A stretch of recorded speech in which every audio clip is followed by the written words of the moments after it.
മതപരമായ ആഘോഷങ്ങളെ മതരഹിതമാക്കുകയോ മതേതരമാക്കുകയോ ചെയ്തുകൊണ്ടിരിക്കുന്ന ഒരു രീതി രാഷ്ട്രീയക്കാർ സൃഷ്ടിക്കുന്നതാണോ എന്ന് പേടിക്കണം.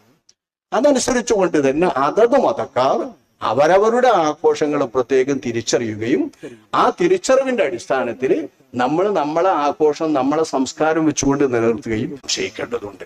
അതനുസരിച്ച് വേണം ഈ കാര്യത്തെ നമ്മൾ ചർച്ച ചെയ്യാനും മനസ്സിലാക്കാനും എന്നാണ് എൻ്റെ വിനീതമായ അഭിപ്രായം. മതപരമായ ഒരു നില പറയുകയാണെങ്കിൽ മതപരമായ ഇതിന്റെ അവസ്ഥ എന്താന്ന് വെച്ചാല് ഏത് മതക്കാരാണെങ്കിലും ക്രിസ്ത്യാനികളോ ജൂതന്മാരോ ഹിന്ദുക്കളോ ഇവിടെ ഭൂരിപക്ഷം ന്യൂനപക്ഷം എന്നുള്ള വിവേചനമോ നമ്മുടെ രാജ്യത്ത് ഇങ്ങനെയെന്നുള്ളതിന്റെ ഒന്നും ഇസ്ലാമിനില്ല. ഇസ്ലാമിന് ഇസ്ലാം, പിന്നെ ഇസ്ലാം അല്ലാത്ത മതങ്ങൾ, ഇങ്ങനെ രണ്ട് കാഴ്ചപ്പാടേ ഉള്ളൂ. ഇസ്ലാം അള്ളാഹുവിന്റെ ദീൻ, ഇസ്ലാം അല്ലാത്ത മതങ്ങൾ അതത് മതക്കാരായിട്ട് ഉണ്ടായതോ അല്ലെങ്കിൽ അള്ളാഹുവിന്റെ